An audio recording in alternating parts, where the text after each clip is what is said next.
오늘 이 시간 하나님께서 우리에게 주시는 말씀은 갈라디아서의 말씀입니다. 신약 성경 302쪽인데요. 갈라디아서 1장 1절에서 5절까지 말씀 함께 해보겠습니다. 신약 성경 갈라디아서 1장 1절에서 5절의 말씀입니다.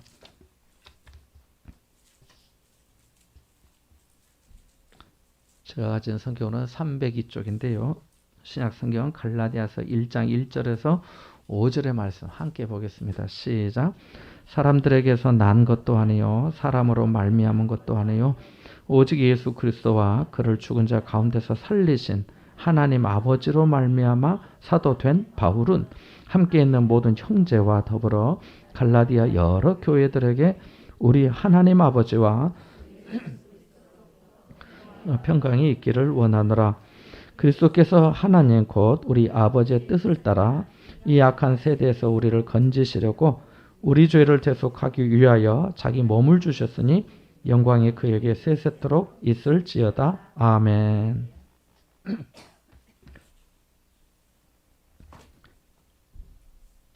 몇 개월 전까지 좀 더 정확하게 말씀을 드리면은 새 성전 이전 공사를 시작하기 전까지 우리는 고린도 후서의 말씀을 1장부터 13장까지 차근차근 이 시간을 통해서 조금씩 함께 배웠습니다.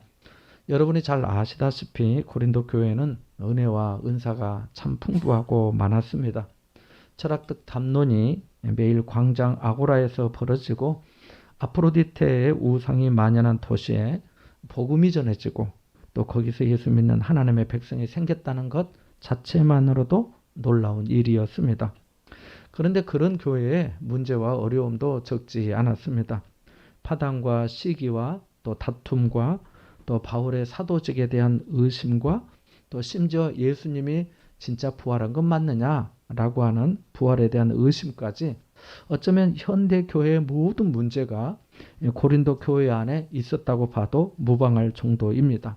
그 고린도 전서와 후서의 말씀을 시작할 때도 말씀을 드렸지만 고린도 전 후서의 말씀은 곧 오늘의 교회, 현대 교회를 향한 주님의 말씀이라 할 수 있습니다. 그러니까 우리가 들어야 하고 또 배워야 하고 돌아보아야 하고 회개해야 하는 것이지요. 한 가지만 말씀을 드리면 우리가 잘 아는 사랑장이라고 하죠. 몇 장이 사랑장이죠? 고린도전서 13장이 그렇습니다. 13장은 우리에게 진정한 사랑이 무엇인지를 다시 깨닫게 해줍니다.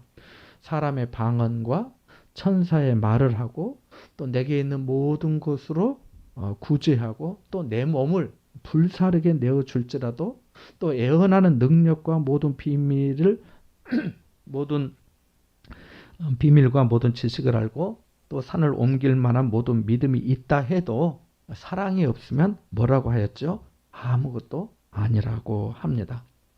우리는 믿음을 추구하고 구제를 귀한 것으로 여기고 방언하는 것을 신령한 은사로 생각하는데 사랑이 없으면 아무것도 아니라고 한 거예요. 그러니까 이런 모든 것보다 사랑이 우선하고 사랑이 제일이다 하는 거죠. 그래서 믿음, 소망, 사랑 이 세 가지는 항상 있을 것인데 그 중에 제일은 사랑이라고 한 겁니다.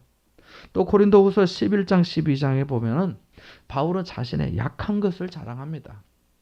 우리는 약한 것을 감추려 하고 대단한 것, 사람들이 놀라워하고 부러워하는 것, 세상의 스펙을 자랑하려고 하는데 바울은 오히려 자신이 복음을 전하면서 받았던 그 고생과 고난과 또 자신의 연약함을 자랑합니다. 왜 그런 것이지요? 그 연약함에서 예수 그리스도의 은혜가 체험되기 때문입니다. 그러할 때 그리스도의 능력이 자신 안에서 온전히 머무는 것을 체험했기 때문입니다. 그래서 내가 약한 그때 곧 강함이라고 한 것입니다. 자, 이쯤 되면 우리도 배우는 거 아니겠습니까? 아, 나도 바울처럼 약함을 자랑해야겠구나. 내가 약할 때 하나님만을 더욱 의지하게 하시는 하나님의 은혜가 있구나. 하나님이 나를 이렇게 연단하시고 이렇게 해서 나를 하나님의 뜻을 위해 사용하시려 하시구나 하면서요. 자, 오늘부터는 갈라디아서의 말씀을 천천히 함께 배우고자 합니다. 갈라디아서는 전체 6장으로 되어 있습니다. 분량이 작아서 천천히 읽는다 해도 30분도 채 안 걸립니다. 그래서 성경을 읽어보신 분들은 자주 이 갈라디아서의 말씀을 읽으셨을 겁니다. 갈라디아서는 갈라디아 지역에 있는 교회 성도들에게 사도 바울이 보낸 편지입니다. 이 편지를 쓴 시기는 학자들 간에 약간의 이견이 있긴 하지만 대략 바울이 제2차 개척 전도 선교 여행을 마친 후에 기원 후 55년, 56년경으로 알려져 있습니다. 갈라디아 지역은 어디냐면 지금의 터키라고 하는 나라 있잖아요. 그 터키의 중부 지역입니다. 사도행전 13장에 보면 바울이 바나바와 함께 개척전도의 선교사로 파송받는 장면이 나옵니다. 두 사람과 일행들은 전도 여행을 시작하는데 사도행전 13장 14절에 보면 그들은 버가에서 더 나아가 비시디아 안디옥에 이르러 안식일에 회당에 들어가 앉으니라고 합니다.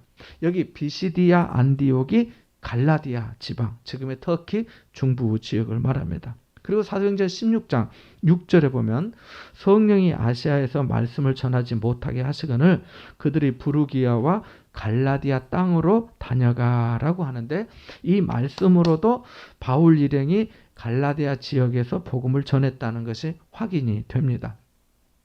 오늘은 갈라디아서의 배경을 배우는 게 유익할 줄 압니다. 갈라디아서는 매우 분량이 적지만 강력한 복음의 능력을 가지고 있습니다. 특별히 종교 개혁자들에게 그랬습니다. 그 중에 마틴 루터에게 더욱 그러했는데 그는 이 갈라디아서에 대해서 뭐라고 얘기했냐면 갈라디아서는 나의 편지이고 나의 아내다. 자기 아내 이름이 캐서린인데 나의 캐서린이다. 이렇게 말하기도 했어요. 무슨 뜻인가요? 자신과 분리될 수 없다는 것입니다. 또 다른 사람은 갈라디아서는 기독교 신앙의 대헌장 마그나 카르타다라고 말하기도 했습니다. 그러니까 그만큼 기독교 신앙에 있어서 중요한 교훈을 우리에게 전해준다는 거지요. 삼국지에 보면은 조조가 동탁을 죽이려다가 실패하고 도망을 갑니다. 근데 얼마 못 가서 잡혀서 감옥에 갇혀요. 이때 진궁이라는 사람이 이 동탁을 죽이려고 한 이 조조의 그 용기를 가상히 여겨서 조조를 감옥에서 탈출시켜주면서 함께 도망합니다. 죄인을 탈출시켜준 죄가 또 얼마나 크겠어요? 그래서 조조와 진궁이 함께 도망을 해요. 조조는 평소 잘 알고 있던 여백사라는 사람의 집으로 피신합니다. 여백사는 조조와 진궁을 반갑게 맞이한 후에 이들에게 대접하기 위해서 술을 사러 나갑니다. 조조와 진궁은 쫓기는 몸이라 바짝 긴장하고 있습니다. 그때 갑자기 들리는 소리가 있는데 슥슥슥슥 무슨 소리일까요? 칼을 가는 소리가 들리는 거예요. 칼을 가는 소리가 슥슥슥 들리면서 이런 말이 자기들 귀에 들리는 겁니다. 칼을 가는 사람들의 대화였어요. 어떻게 죽일까? 먼저 결박하고 죽일까? 이런 말이 들린 거예요. 이 말을 들은 두 사람은 여백사가 종들을 시켜서 자신들을 죽이려고 하는 줄 알았습니다. 조조와 진궁은 칼을 들고 나가서 그런 이야기를 나눈 사람들과 그 여백사의 가족들까지 모조리 죽여버렸습니다. 그런데 그 후에 자세히 보니까 저쪽 구석에서 돼지 한 마리가 묶여 있는 겁니다. 사실은 손님을 대접하기 위해서 종들이 돼지를 어떻게 잡을지를 이야기했던 것인데 조조와 진궁은 자신들을 잡아 죽이려고 그런 줄로 오해했던 거지요. 두 사람은 크게 당황하여 술 사러 간 여백사가 오기 전에 그 집에서 또 도망 나옵니다. 두 사람이 한참 도망을 나오는데 마침 술 사러 갔던 여백사가 돌아오는 게 또 만나요. 여백사가 묻습니다. 자기 집안이 그런 일을 당한 줄도 모르고 물어요. 조조와 진궁에게. 아니 내가 당신들에게 술 대접하려고 술 사오는데 왜 이렇게 빨리 가시오? 조조는 이렇게 대답합니다. 아무래도 속히 피하는 게 좋을 것 같아서 내가 먼저 나왔어. 이렇게 말을 해요. 여백사는 두 사람의 말을 듣고 작별 인사를 나눕니다. 그래 잘 가고 잘 살으라고 어찌됐든 건강 잘 챙기라고 하면서 보냅니다. 자 그렇게 헤어졌는데 조금 가던 이 조조가 갑자기 되돌아가서 여백사를 한 칼에 죽여버립니다. 진궁이 깜짝 놀라 묻습니다. 아니 이보시오. 여백사 집에 가서 여백사가 그의 가족을 죽인 것만도 너무 미안한데 어떻게 그까지 죽이는 거요? 이에 조조가 이렇게 대답을 합니다. 여백사가 집에 가서 가족이 죽은 것을 보면 틀림없이 우리에게 원한을 품고 고발할 거 아닙니까? 그래서 죽였어. 그리고 조조가 그 다음에 유명한 말을 남기는데요. 이렇게 말합니다. 내가 남을 배신할 수는 있어도 남이 나를 배신하게 할 수는 없어. 라고 말합니다. 진궁은 이 말을 듣고 조조의 무서움에 놀라서 조조를 떠납니다. 이 이야기는 우리에게 중요한 한 가지 사실을 가르쳐 줍니다. 그것은 우리가 어떤 말을 들을 때 그 말을 한 상황을 알지 못하면 그 말을 바로 이해할 수 없다는 거예요. 모든 말은 그 말을 한 정황이 있습니다. 상황에 따라 같은 말도 의미가 달라지기 때문이지요. 어떻게 죽일까? 그냥 죽일까? 먼저 결박해서 죽일까? 이 말은 돼지를 잡으려고 하는 상황에서 한 말입니다. 그러나 조조와 진궁은 그 상황을 모르고 들었기 때문에 자신들을 죽이려고 하는 말인 줄 알았습니다. 그래서 큰 잘못을 저지르고 만 거예요. 성경의 말씀도 마찬가지입니다. 성경에 나오는 말씀도 그 말씀을 한 상황이 있습니다. 그래서 그 말씀을 바르게 이해하려면 그 말씀을 한 상황과 맥락을 알아야 합니다. 그리고 말씀을 우리 삶에 적용해야 하지요. 그렇지 않으면 말씀을 오해하게 되고 신앙이 삐뚤어질 수밖에 없습니다.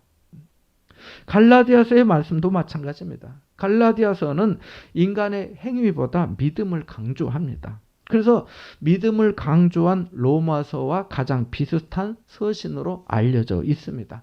그래서 별명이 작은 로마서라고도 합니다.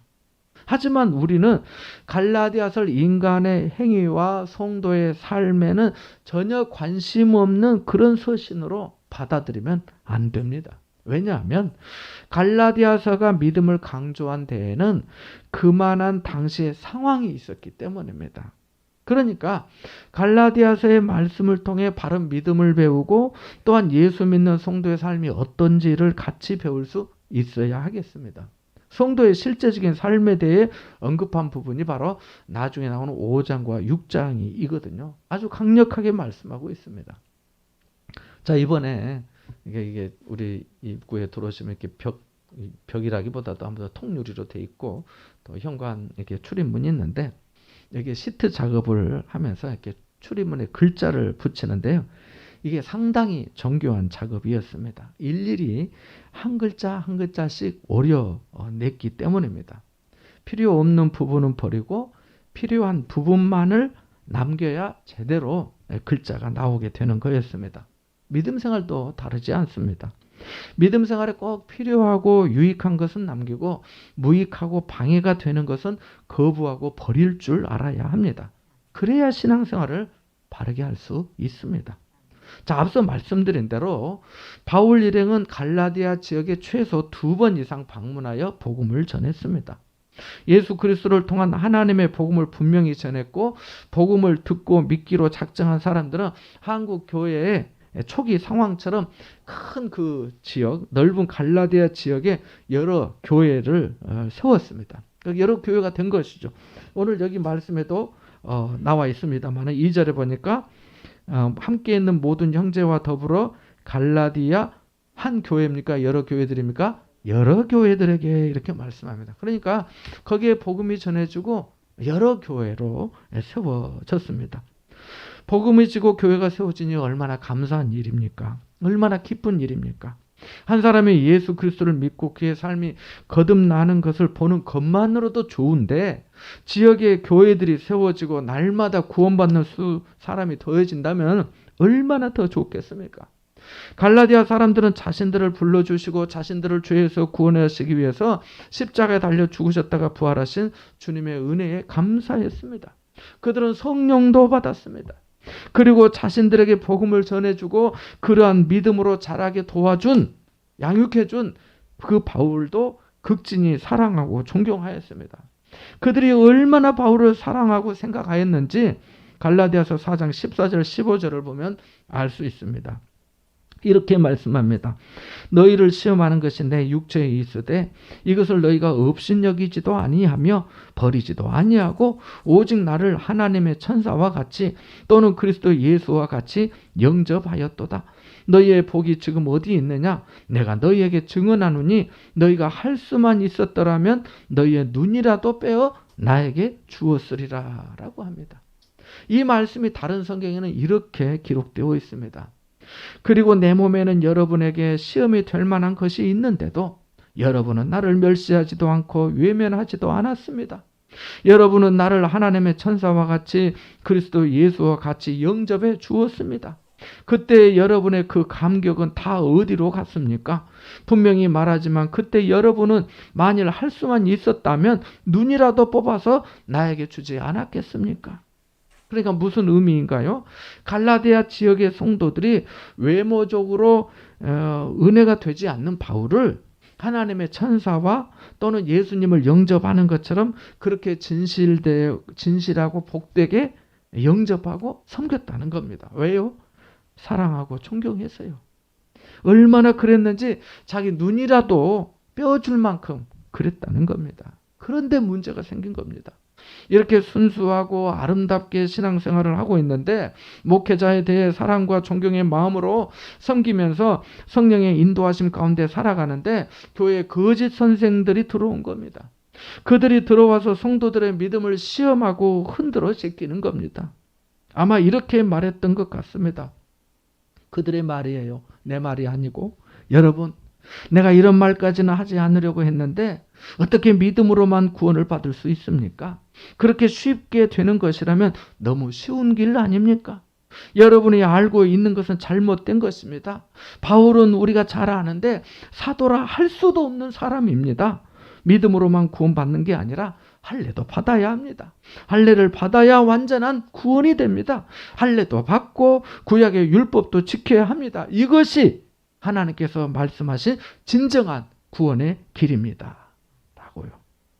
거기 아멘 하면 안 되는데. 성도들이 거짓 선생들의 말에 흔들리지 않았으면 좋았을 텐데 그러지 못했던 겁니다. 그들은 길 잃은 양무리가 되어서 금세 거짓 선생들의 가르침에 미혹되기 시작했습니다. 바울이 전한 다른 복음에서 벗어나 다른 복음을 따르기 시작한 거예요. 그리고 자신들이 새로 받은 복음이 정말 바른 복음인 줄 알았습니다. 현대 사회에 문제를 일으키고 있는 이단들도 다 이런 거와 마찬가지 아니겠습니까? 그들은 믿지 않는 사람들에게 접근하지 않아요. 믿는 사람들만 찾아서 접근하고 보이스피싱처럼 낚아서 미혹합니다. 왜 그런 줄 아세요? 믿지 않는 사람들은 아예 기독교 신앙에 관심이 없기 때문이에요. 믿지 않는 사람들에게는 성경이 그렇다 저렇다 해도 공유되는 부분이 없어서 말이 먹히지 않기 때문입니다. 그래서 믿는 사람들을 만나서 알지요? 구원받았어요? 언제 구원받았어요? 뭐 이렇게 하면서 14만 4천 명이 누군지 아세요? 메시아가 누군지 아세요? 그래서 끝에 가서는 그 사람이 곧 나예요 라고 교주가 말하는 거예요. 자, 이렇게 바울이 떠난 후 미혹을 받은 갈라디아의 성도들은 그래 그렇지. 어떻게 이렇게 큰 구원이 너무 쉽다고 생각했어. 어떻게 믿음으로만 구원을 받을 수 있겠어. 인간적으로 뭐라도 해야지. 어느 정도의 행위가 좀 따라야지. 그 선생들의 말대로 할례도 받고 율법도 지켜야 될 것 같아. 바울은 우리에게 뭔가를 빠뜨린 게 분명해. 바울이 그런 사람인 줄 몰랐어. 라고 한 겁니다. 성도들은 자신들이 뭔가를 해야 구원의 가치가 올라간다고 생각했던 거예요. 가만히 생각해 보면은 거짓 선생들의 말이 좀 더 설득력 있어 보입니다. 왜냐하면 그러한 것은 가시적으로 확인이 되니까요. 그잖아요. 뭔가 나타나니까요. 할례를 행하면 표가 나고 율법에 따라 절기를 지키고 뭔가를 하면은 다 보이게 되니까요. 그래서 많은 성도들이 속아 넘어갔습니다. 그런데 정말 그렇습니까? 우리의 구원이 행위로 얻어지는 겁니까? 우리가 행위로 구원을 얻을 수 있습니까? 믿음으로 얻는 구원은 불완전하고 행위로 보충이 되어야 완전한 구원이 되는 겁니까? 결국 그렇지 않습니다. 사람은 절대 율법을 지키는 행위로 구원을 얻지 못합니다. 사람은 율법을 온전히 지킬 수 없기 때문이에요. 또 율법의 행위로 완전해지는 것도 아닙니다. 율법을 지키지 못하는데 어떻게 율법의 행위로 구원이 완전해지겠습니까? 우리는 오직 믿음으로만 완전한 구원을 얻는 줄 믿으시기 바랍니다. 예수님의 은혜가 완전하기 때문입니다. 에베소서 2장 8절 9절의 이 점을 명확히 설명해 주고 있습니다. 너희는 그 은혜에 의하여 믿음으로 말미암아 구원을 받았으니 이것은 너희에게서 난 것이 아니요 하나님의 선물이라. 행위에서 난 것이 아니니 이는 누구든지 자랑하지 못하게 함이라 합니다. 은혜를 통한 믿음으로 말미암아 구원을 받았다고 분명히 밝히고 있습니다. 그래서 로마서 10장 4절에 그리스도는 모든 믿는 자에게 의를 이루기 위하여 율법의 마침이 되시니라고 한 겁니다.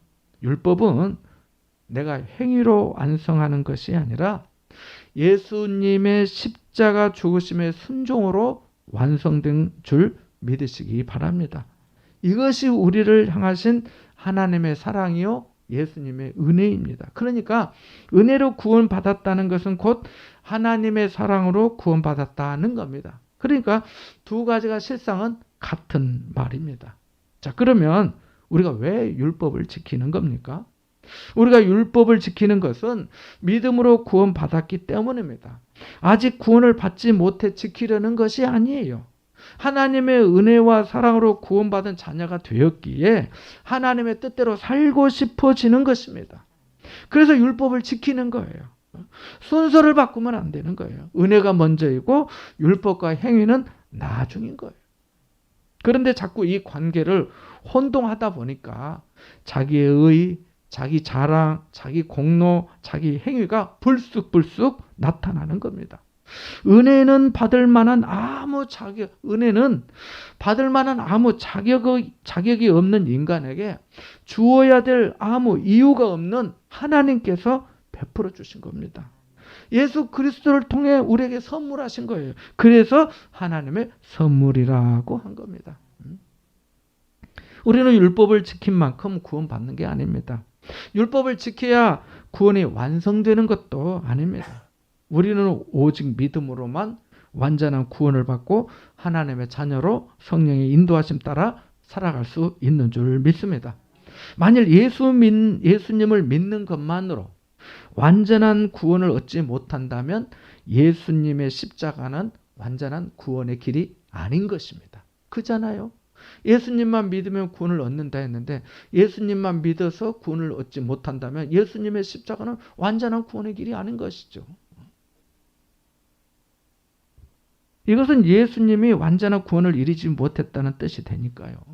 그지요?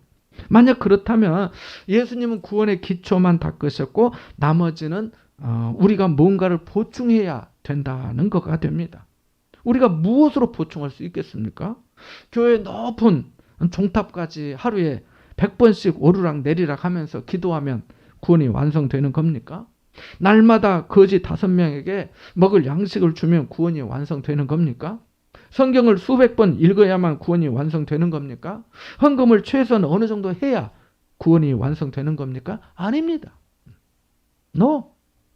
구원은 그렇게 되는 게 아니라 오직 길과 진리와 생명이신 예수님만을 믿음으로 내 죄를 대속하기 위해 십자가에 달려 죽으셨다가 사흘 만에 부활하신 예수 그리스도를 진심으로 영접할 때, 믿을 때에만 얻게 되는 줄 믿으시기 바랍니다.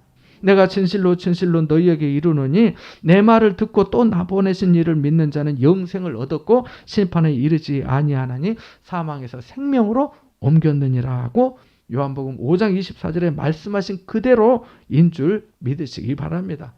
다른 불순물을 첨가할 필요가 없습니다. 이것은 마치 이와 같습니다. 어느 고아원에 훌륭한 어른이 찾아와서 한 아이를 선택하여 자기 양자로 삼았습니다. 그러면 그 아이는 새 부모님을 따라서 그 가정으로 가서 살게 됩니다. 이제 아이가 어떻게 삽니까? 그 가정의 자녀로 행복하게 삽니다. 그런데 새 부모는 아이에게 피아노 교육을 시키기로 했습니다. 학교에 다녀오면 피아노 학원에 보냅니다.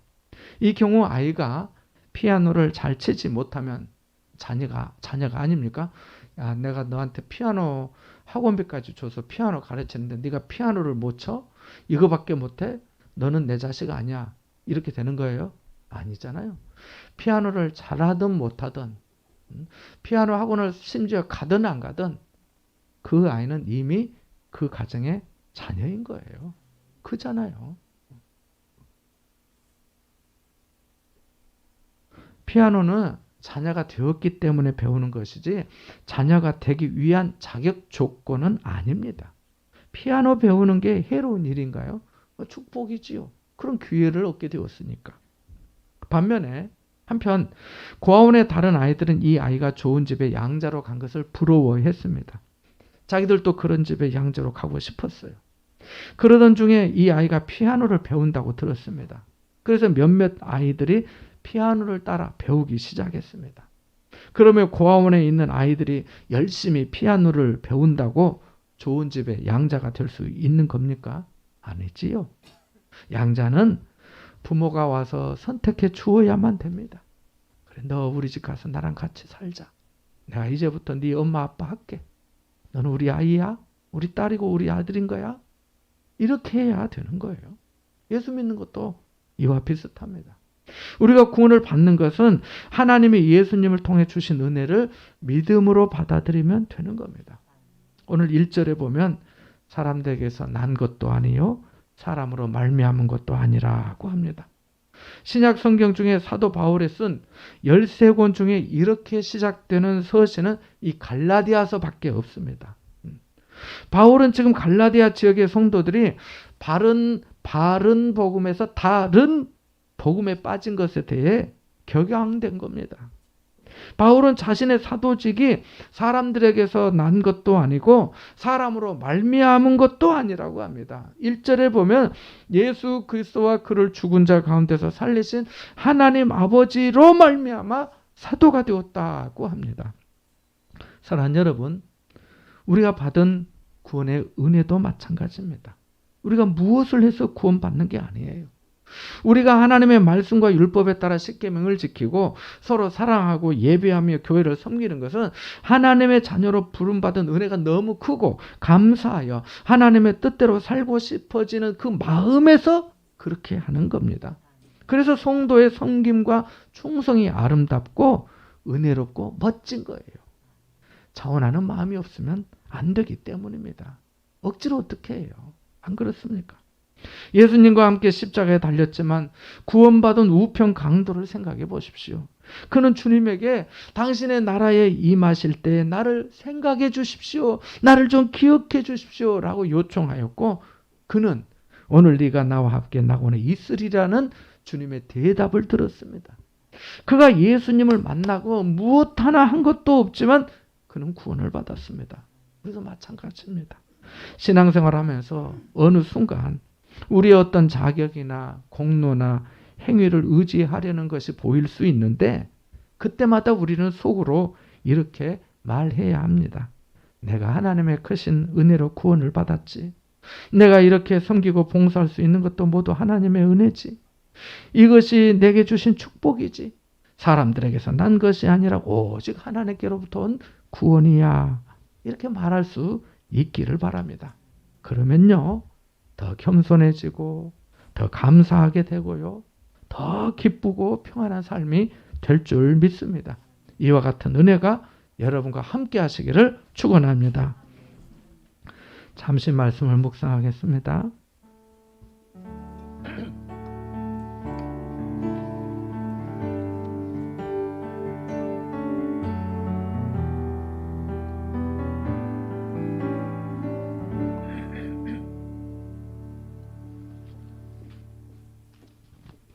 사람들에게서 난 것도 아닌 하나님의 전적인 은혜와 사랑으로 우리에게 구원의 은혜를 베풀어 주시고 믿음으로 살게 하신 하나님 아버지, 우리가 사는 날 동안 오직 하나님의 은혜를 입은 자로 감사하며 순종하며 사랑하며 살아가게 하여 주옵소서. 예수님의 이름으로 기도하옵나이다. 아멘.